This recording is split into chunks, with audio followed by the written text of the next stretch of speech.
Hello and welcome back to the channel.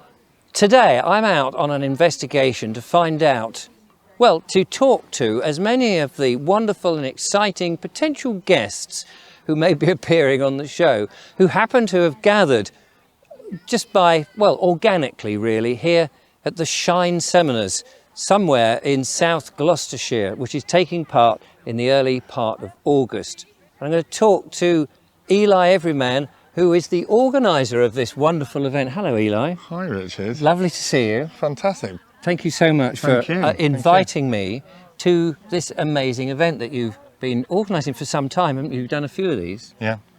So, we're in South Gloucester in a wonderful field with all these incredible marquees. You've got people from all around the world talking amazing truths to a bunch of people who are interested. Tell me stuff that I haven't just said now about it. Okay.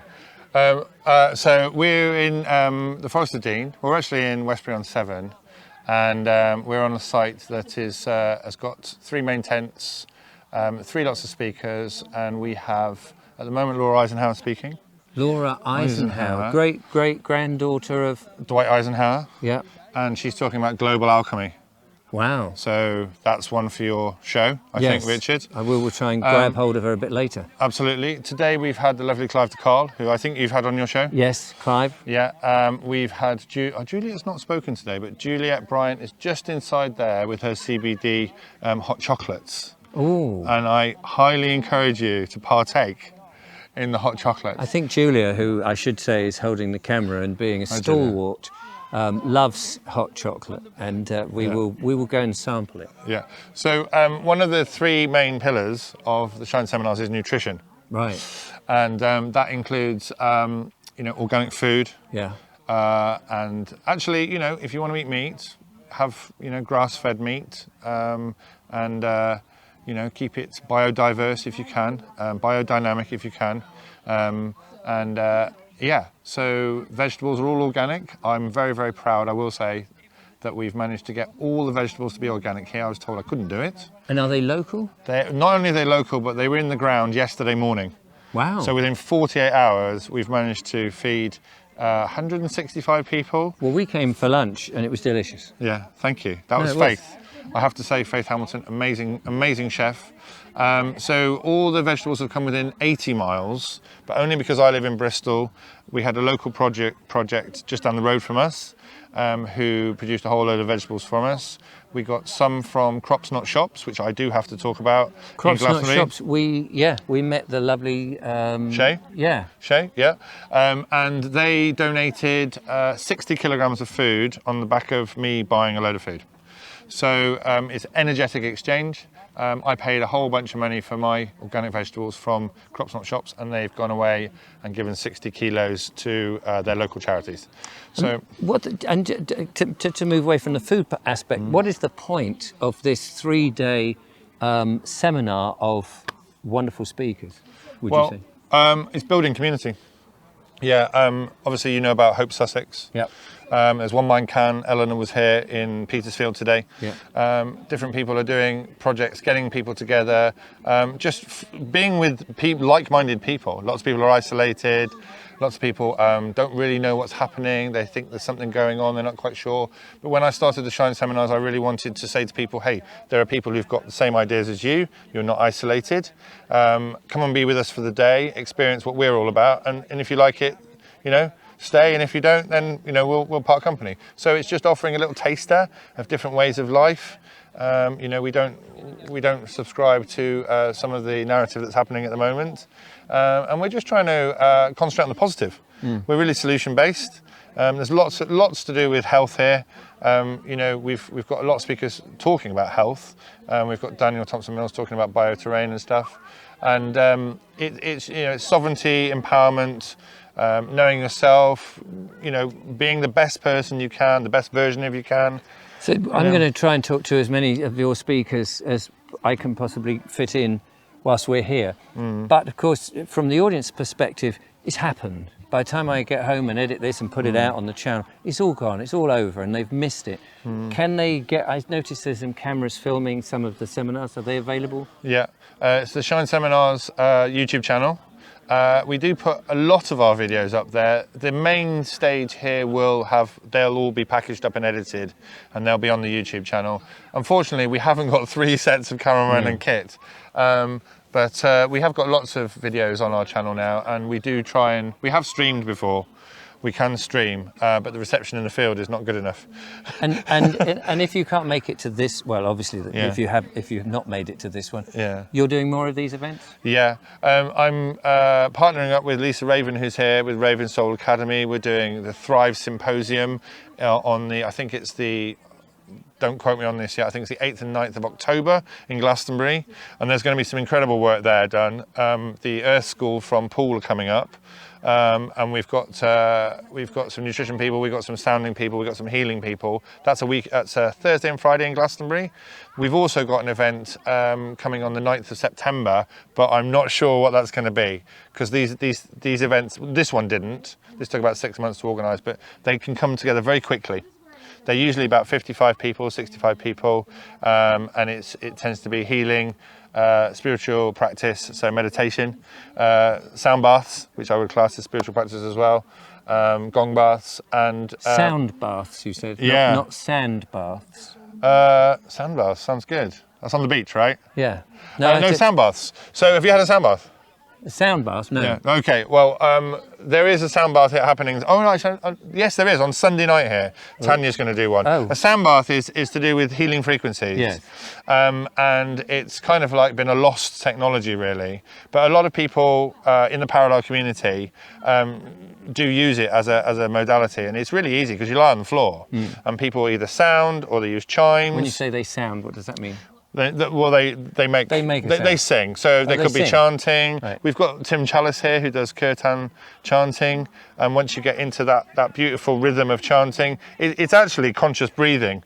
Singing is conscious breathing. When you're singing, you're sounding, and your body raises up in a frequency, and you actually feel better, don't you? If you listen to a really good piece of music, you feel better. So with a sound bath, it's just much more intense. You have gongs and drums and chimes and tuning forks as well, and all these frequencies heal. They all heal. So yeah, that's a big thing for us. Sound baths. I'm going to pause you there because there's so much to fit into the show. You're obviously very passionate, and you know everything because you put it all together. Yeah. So we're going to go around, have a look at the place, see what's going on, and report back. I've come across lovely Mark Devlin today, and Mark, wanted to have you on the show for a long time. A lot of people have requested you on the show. Thank you so much. We're going to do an actual show together at some point. But meanwhile, I just want to find out a little bit as a sort of prelude, I suppose, to what you're doing, what you're about. Now, let me just say, I know you've not said a word yet, I know very little about pop music, popular music. My music would be, say, film music, music that you put in as incidental music. I'm a bit quirky like that. So if you mention any bands or types of music, I won't know anything about it. But I'm more interested in the way that music is being manipulated on modern audiences. Sure. Well, this is what I've studied for the past 15 years now. It's become my life. It's taken over. Like it does, doesn't it? Exactly. But I came to realise very early on that popular music, and many other forms of music as well, are used as methods of mass mind control and social engineering. And when you think about it, everybody likes music of some kind. You just said it yourself there. Yeah. You know, you're into your Film quirky stuff. Yeah, that's it. Everyone likes something. I used to like rap and hip hop and dance music, and you'll speak to somebody else likes rock music, heavy metal, country and western, whatever it is. So it's the ideal tool to get inside the minds and the hearts and the souls of millions of people. So the entire industry has been weaponized. Every genre has been got. Every scene has its own inserted gatekeepers and those on a mission fulfilling agendas. And it's my unfortunate duty to have to report this. I wish it was some other way. What's interesting is that it is, I suppose, one of those areas that you think is the last place because of the free thinking of people. Musicians generally tend to be very much their own people. They've got their own ideas. So we're led to believe. Right, well, tell me about that. Well, I think the real acid test has been the last 3.5 years with everything we've all been through. Yeah. So we have needed the voices of musicians and creative artistic types more since early 2020 than ever before in human history. And what have we got from them? For the most part, silence, and when they have spoken up, complete and utter obedience and conformity. So, which is very strange. I mean, I don't mean to interrupt you, but the thing that I'm often considering is when you and I were young, we were rebels. Now, we're still rebels, but the young people aren't. And is that because the music used to guide us? Certainly guided my sister. I mean, I was listening to all sorts of very strange stuff, you know, Burt Comfort and the Carpenters and things like that, because that's what my parents were listening to. But my sister, who was into modern music and all of that, she would be guided that back in the 70s. But young people they are listening to what's coming out. So if the musicians are not, if musicians are not sort of saying, hey, look about you, what's happening to the world, then they're just conforming. Is that how you see it? yeah, things have definitely changed. Those who we thought were the rebels and the anarchist sort of spokespeople for our generation have disappointed, haven't they? Because we've not had any of them speak up in recent times. Right. But in terms of the agendas that are getting pushed, it's incredible because with each new generation, they just keep pushing it further and further and further. So I was just having a conversation in there with a young lady who's 13. And she's very awake, paying attention to modern pop music and all its agendas, and she can see it, yes. But unfortunately most of her peers, her age group, can't. And she was talking about this song called Eat Your Young, where you've got the artist, if you can refer to him as that, talking about cannibalism, talking about eating babies. So I've often quipped in my work that they'll keep on taking things further and further and further and pushing it until they start talking about, you know, literal cannibalism. Now they're bloody doing it. And is it, I mean, why are people not questioning it? Well, I mean, that's the thing. Julia often plays me, she's holding the camera, Julia often plays me some music that she's found, and I'll either complain I can't hear the lyrics, because they're not loud, or what the hell does that mean? Because I'm not really into poems and things like that, but I just like to understand what something means. Yeah. Now, if somebody says, or if they're singing Eat Your Young, and you just go, well, it's a poppy tune, I don't really care about the lyrics, you just think, hang on a minute, that's a bit weird, isn't it? Well, kids do, you know, they just accept it.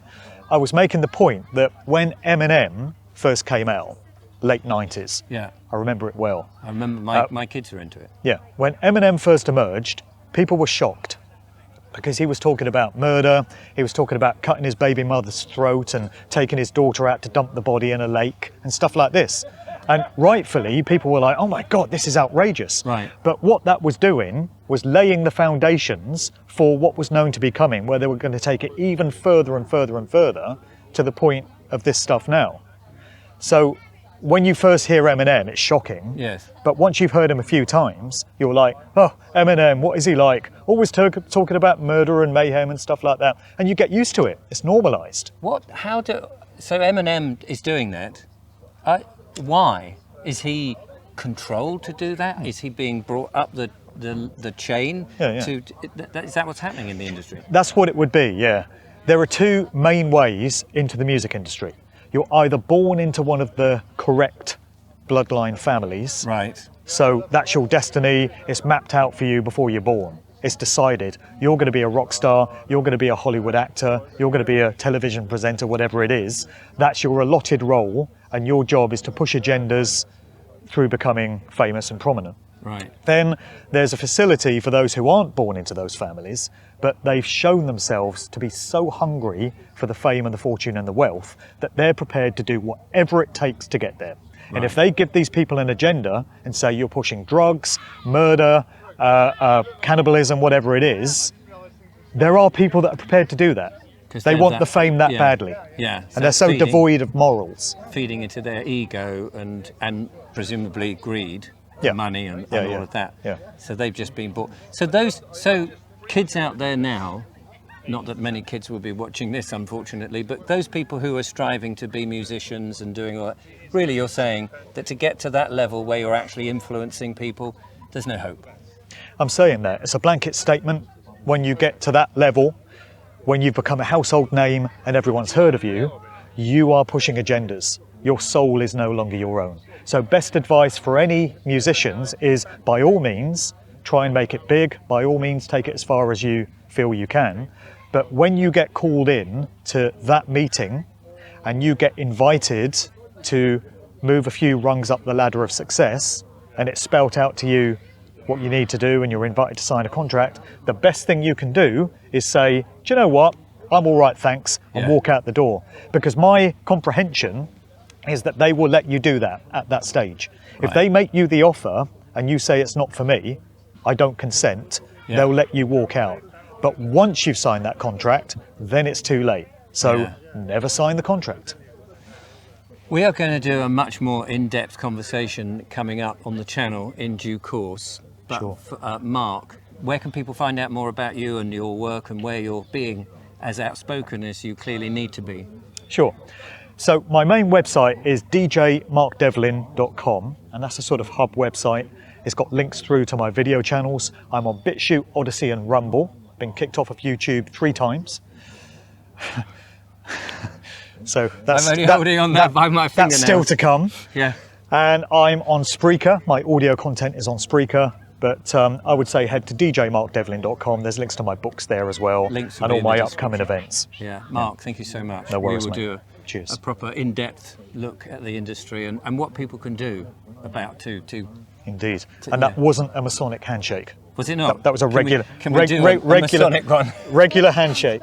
Oh, is it both? Oh, yeah, there we are. I don't even know. I don't know. I don't know how this works. That's supposed to complete the circle or something. Oh, It's okay. an whatever. Cool. I don't. That works. I'm joined now by Juliette Bryant. Hello, Juliette. Hello. You are a superfood expert, is that right? I kind of consider myself a superfood alchemist. Alchemist. Yeah. That's great. The noise you can hear is a bunch of children who are thoroughly enjoying themselves, 2 of them are mine. having just eaten a bunch of the mushrooms that you do strange things with. Is that right? So I do love mushrooms. I really am connected into the mycelium network, and I believe that the mushrooms are coming through right now as a guide to help us elevate our consciousness. So the mycelium network, for those that don't understand that term, which is generally me, is that network that's underneath the earth? Yeah. So basically, what we see as the mushrooms that pop up are like the fruiting body. So it's like the apple of the tree. Right. But the main tree is underground. And what's incredible is that the mycelium network is this beautiful bright white filament of light. And it covers the whole planet. And not only that, it interacts with every living thing. So the mycelium is communicating between all the trees, all the plants, all the animals, us. And for example, if there was a tree over here that was lacking in nutrients, it would send a message through the mycelium network to a tree that's over here. Sorry, people are joyously enjoying themselves. Swines. And basically, the mycelium would transport from this tree over to this one the nutrients that were missing to help heal that tree. Now, I've been hearing that this mycelium, this cobweb network, is not just restricted, it's in everything. It's in everything. We have a similar thing within us. Exactly. So we have this fascia in our body, which is similar. So it's just under the skin. It's this connective tissue that is very, very similar to the mycelium. So it shows that, again, that kind of interconnectedness on another level. We are all meant to be here, part of the biosphere, aren't we? Exactly. And the work that I do, the supplements that I make, all of the work is very much, for me, my mission is about guiding people back into the earth. And through that, they remember who they are.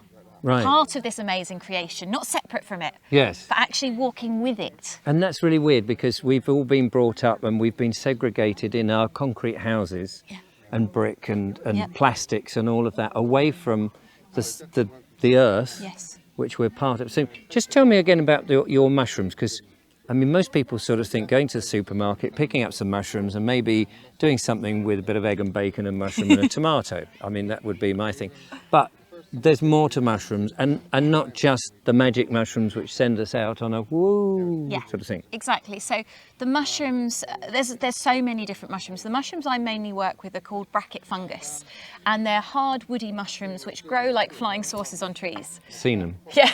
We've seen them. Lovely Julia and I. We know, you see them on the edge of trees. Exactly. Now, The bracket fungus in this country, so those hard woody mushrooms, there's no poisonous ones. There are many, many poisonous ground mushrooms, so you have to be very, very careful. But the bracket fungus, there are no poisonous ones, which for me is always a relief if I'm teaching people about them, that I'm not going to kill anyone. So if you're in a wood, so are you saying that if you're in a wood, and Julia and I often do this, and we're in a wood, and you see them, you could just pull them off and eat them? So no, they're not edible. Don't do that. For God's sake, don't do that. They're not edible. They're not edible, but they're medicinal. So the reason is you could eat it, but it would be like eating wood.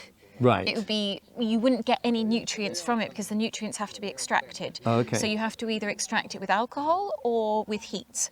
So making a tincture or making a tea, for example. I make lots of different products that have them in, and I So you could dunk them in your tea?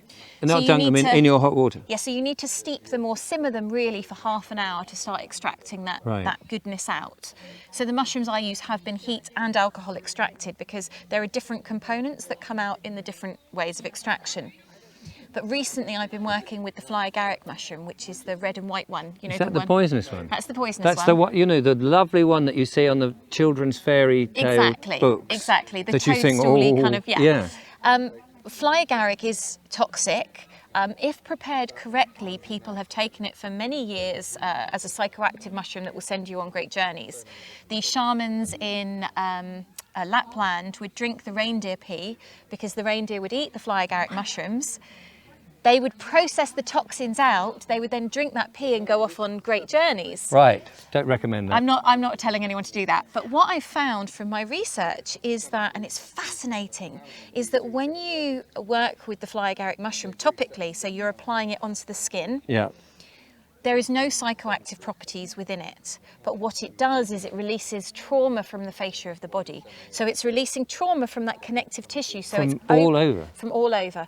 So I've been working with a lot of people with this for pain and had such phenomenal results, just mind-blowing, to be honest, beyond what I thought it would do.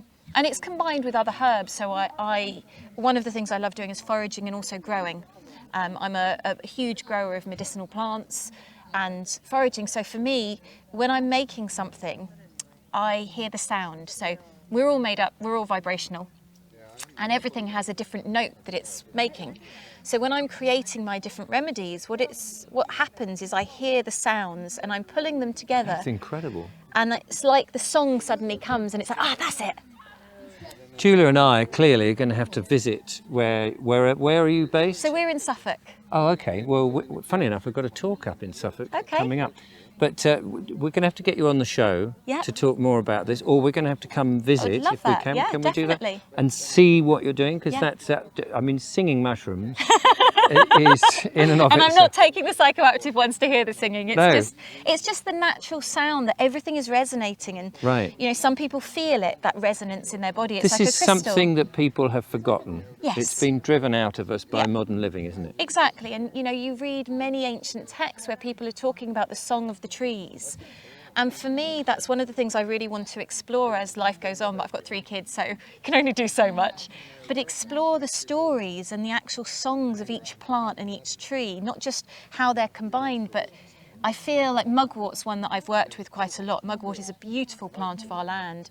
And mugwort has a definite story and a song. It's like this goddess, and you see her swaying on the side of the roads as you're driving, this silver goddess. And she is incredible, and her song is so beautiful. And you know, if we could, I'd love time to sit and just journey into all of the different songs to then be able to share those with people. Wow. Well, listen, we've got to fit loads of people in on this video, unfortunately. Could clearly sit and listen to this encyclopedic knowledge that you have. But we'll come back and we'll come and visit and bring the story to all our lovely visitors. Juliette, thank you so much. Thank you very much. It's been a privilege to talk to you. Thank you. You would think, standing around in this wonderful field, that you had come out of the TARDIS, you know, the wonderful Doctor Who's TARDIS. Well, just so happens I've bumped into Sarah Jane Smith. That is your real name? It is my real name, Richard, and yes. A bit like the Doctor Who, who can be quite hypnotic. You are into hypnosis. That's your thing. Yeah, well, I'm a quantum healing hypnotherapist, so it's a little bit deeper. It's more deep than traditional hypnosis. Right, okay. And it's more of I would describe it as more of an energetic, spiritual type of therapy as well. So I've not heard that term before. Quantum Healing hypnotherapy. healing hypnosis. Yeah. So now my dad taught me a little bit of hypnosis. I tried to do it, but he put me under, and I was very much aware of it, and I was analysing what he was doing. And I tried bits on people, go into, and I actually did it fairly seriously for a bit.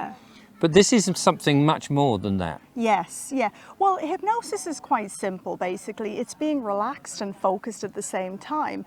And we use sort of the voice and images and visualization to get them deep. So it's basically the power of distraction. It's almost like going into a cinema and we say to them, now, as soon as the film starts, just describe what you're seeing using the 5 senses. What can you see and feel and hear? And quite often, if they go to a past life or something, it's wherever the information is. They could go to childhood, a past life, a parallel universe, another planet or a dimension, but they'll go wherever they're led to by their higher self or the superconscious. But we just follow them. I'm more the facilitator. I don't do the healing. Right. And we bring the higher self in, and they will actually fully heal the body. We ask them to bring in 5 questions about their life and their body, and they'll answer all the questions. For example, if you have any issue with your mentally, emotionally, or physically, we actually need to find the cause, what actually caused it in the first place. Yeah, we don't treat the symptoms just not like like the medical. the GPs and the doctors and all of that. Yeah, but also the thing I do is I'll spend unlimited time talking to the client before the hypnosis. I need to know exactly who and what I'm working with, and they obviously will trust me as well. We'll have more of a bond and a rapport. So I'll be talking to them for at least 2, 3, 4 hours, as long as they need. Wow. Yeah. That's a long time. It's a very long time. Is that in one session or over? It has to be in the one session, because when you talk about trauma or your issues, it's like ripping off the Band-Aid. Right. We don't want to leave you and say, Richard, 59 minutes are up, off you go until next week. So what my mentor, who was Dolores Cannon, she said, you need to actually, straight after you're talking and you've talked about your trauma, the person might be very crying or upset. So what we say is, now we're going to go straight into the hypnosis. And we're working with an energy that is pure love and joy, and it also knows everything about you. So, okay, so just go back to the higher self business, because when I used to do a little bit of hypnosis and someone might have hurt their arm or they had a bit of backache or something, and I would sort of, suggest, using auto-suggestion, post-hypnotic suggestion, I suppose it was, and say, when you wake up, this will go. But I would also then say, you're aware of a sensation, but it's not painful, because I didn't want them to not know it was there in case it was doing it worse. Yeah. But you're talking about the higher self doing the healing. Yes. Can you explain what that is? Well, everybody is connected to another part of themselves that knows everything about them. We call it the higher self, but some people call it source, the universe, the creator, or God. And that's, we switch off, we try to almost fully switch off the left side of the brain. That's why we bring hypnosis in, because we're switching on the creative side, the imagination, and the visuals. And that's how that completely relaxes people. Right. Because I find in life we're just too distracted. Oh, we absolutely. can't listen to actually what we're being told by the universe, and we're being guided. But because we're being, I call it distraction by design, this is a chance for you to actually lie there and listen. And they just need to talk. It's a talking therapy, because if they don't talk, they'll either wake up or they'll fall asleep. Right. So by talking, it's almost like when you see somebody in a traffic accident, they've hit their head. The first thing that the ambulance will say is keep them talking, to keep the brain in that sort of wavelength of theta. And that is the deepest form of hypnosis. The interesting thing is nobody ever thinks they're under, but then they feel themselves coming back into the body at the end of the session.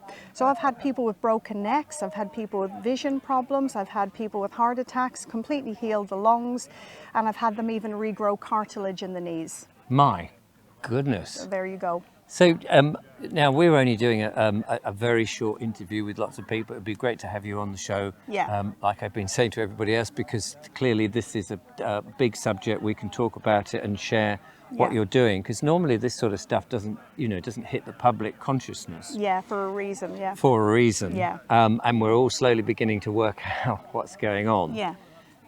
I just want to move the conversation on to how the public are being hypnotized. The government, the Yeah. authorities and mainstream media use a technique of hypnosis, don't Yes. they, to make us do what they want or to keep us down and to Yeah. distract us. Could Yeah. you just talk a little bit about how that works? They know the power of three, which is something we're aware of as well, because these people are mass manipulators. They manipulate on a massive scale, and they're also massive psychologists as well, psychotherapists. They know. So that's something that I've studied as well, so we can sort of combat them as well, play them at their own game. Yeah. So they're using the power of three, for example, hands, face, space. Oh yeah, and- save the NHS. Yeah, exactly. And they do it all in threes, and they need to keep repeating and reinforcing it. They're also bringing in much loved actors and, people using You their trust. "we love you." Yes. Yeah. If they want to target a certain demographic, a certain part of the public, whatever, or race, they'll bring in those actors from that part of the world, and they will say, please say Granny, please do this. And they will pull on your emotions. They will do anything. And also, scientists have proven that we all want to fit in. Yeah, that's very And true. we'll do anything to fit in. If you walk into a dentist room and they were doing a prank where when they ring a bell, everybody stands up, the next person that comes in, they don't know why they'll stand up too. Everybody wants to fit in. They don't want to be the odd one out. Yes. So they were playing on that as well. And I think that's how they got a lot of people to, well, you're not jabbed. Well, you're not wearing a mask. Yeah. Nobody, it was only some of us that could stand up to them under this mass pressure that they Absolutely. put us, psychological pressure. And Yeah. that's, I know this is a bit off, but that's the thing that where we're at now is those people who had this hit job on them and didn't, who did fall under their spell, and those Yeah. people who didn't often have been at each other's throats, but we all need to unite. That's right. Because we ourselves are not the enemy against each other. Yeah. There's the bigger enemy. Yeah. But I'm aware that the sun's coming out and probably bleaching the picture.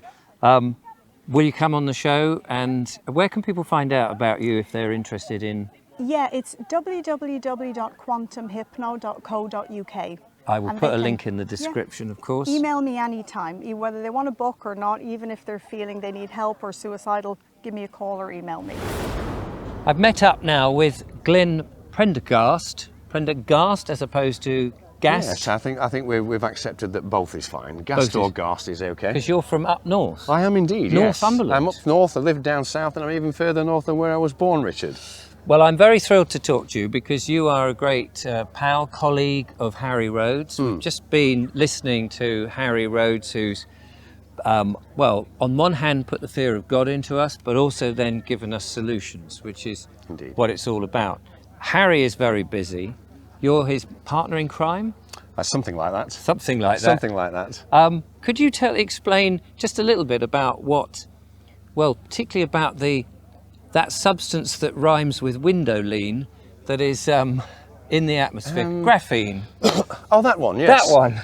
I think sort of going back to the conversations that you and I had throughout the course of the last couple of days, Richard, with Harry, the problem is that how do we get to inform people without scaremongering? Yes. And how do we really explain to people what's truly going on? Yes. I think you and I have had previous conversations about, is COVID real or is it a smokescreen?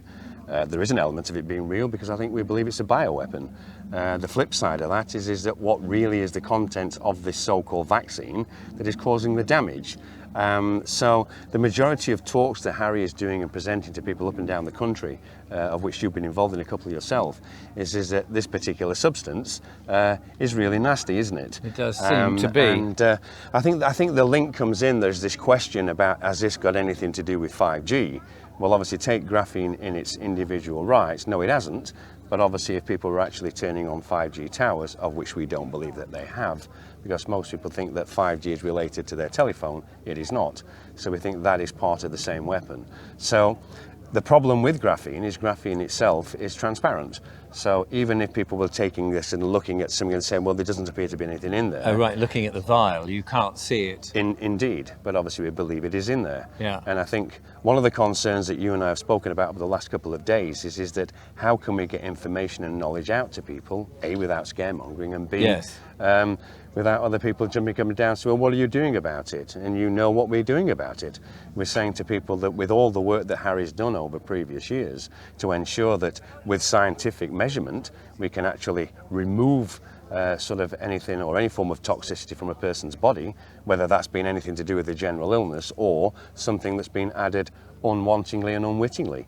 And that's what we need to be working on. One of the problems that from Harry's talk is just saying that the graphene gets into the blood. Yep. And because of that, it can cause all sorts of problems in and of itself. Yep. But with the 5G, with the signal that because everything's vibration, as I'm beginning to learn and people tell me, Yep. the vibration of the 5G can turn that graphene effectively into a weapon because it heats up extremely much and bursts the veins, and people can obviously have serious consequences as a result of that. They can indeed. So the key is, and because we know the chemtrails are around, so it's and we've seen these dark clouds behind us, Yep. and that's all full of graphene, which is coming down. It's in the water, it's everywhere. We need solutions to be able to get it out of us so that we can maintain our natural health. We do, and I think if we look at the two sides of that, Richard, is where are people getting this graphene from? Yeah. Is it because they're taking the toxic shot? Not necessarily. So we believe that the majority of the shots that were taken, not all of them are the same, not the ingredients are the same. This is almost a little bit like a trial on humanity. Yeah. The problem is, as you say, whatever's gone in, can we take that back out again? And where's it coming from? So it's not just coming from a shot into the vein, it can be coming from the rain, from the water. We've got tests and proven this, it's been collected from rainwater. And it's consequently also, it must be in food. it's going to be in the food, it's difficult to obviously say, and I would never say this, we believe it is in certain foods, and certain foods we know which have been tested, including certain elements of spring waters, where we've said, well, hang on, how did that get in there? Yes. Now, you guys know, and the people who we're talking with know that, would we ever drink tap water? No, thank you. No. So our main thing, flipping to the other side now, is how can we get this out of you? And then we've got the maintenance situation as well. Everyone needs to be drinking structured water. So the water that you're buying or getting even from, sort of, I've popped down to the shops and got myself 24 bottles of spring water that's probably been sat on the shelf for 1.5 years. Is that really living water? Clearly it isn't. So better just explain what structured water is, because a lot of people will think, oh, well, I filter my water with umpteen different filters. And is that satisfactory? No. Right. So I think the simple process to think about, first of all, if you're taking any form of water and you want to know that that water is clean, the first thing that we always do is distill it. Yeah. Keeping this in layman terms is that if you're taking distilled water and cleansing it, you're taking the good stuff as well as the bad stuff out. And this is all about ions, positive and negative ions. So when we look at what real structured living water is, there's an electrical charge in there. Right. So once you've actually distilled water, then what we're going to do is reionize it. And you've seen from some of Harry's products, we're going to vortex that water to put life back in it. All the water that you would normally have drunken years ago, you would take it from running water. The water you're getting is sitting still, Yes. and still water becomes stagnant. In the pipes. So let's have water that's moving, living water. So we vortex the water, and then as you know, we put it into an hydrating flask to hydrolyze the water as well. So you've got water that's alive and water that's actually doing its job. Because if you see, everyone will tell you, won't they, go and eat your 4 or 5, sort of veg a day and live healthily, Yes. and make sure you're drinking filtered water. The problem that we have is you can drink 10 gallons of water and you'll quench your thirst. What you want to be doing is hydrogenating at a cellular level, and this is what we're trying to do with people. The same with healing. Heal people at a cellular level. Now, this is just a snapshot as I'm going around. Sure. People can find out more information from the website, which Indeed. is Onlyresults.count.com.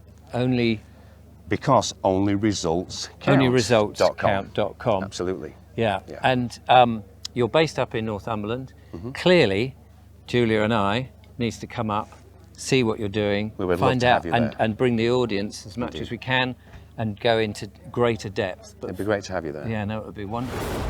I've bumped into another talker, Katherine Armitage. Hello, Katherine. Hi, Richard. How are you? Very well, thanks. Now, we're not going to be here tomorrow, but you're on tomorrow giving a talk. Yes. And your thing is a variety of different things, but including yoga. That's right. And... Revelations from a great yogi master. Oh, there we are, revelation. So what kind of revelation? Can you reveal a little bit for my lovely audience? Absolutely, yes. So this is really getting to grips with the big stuff.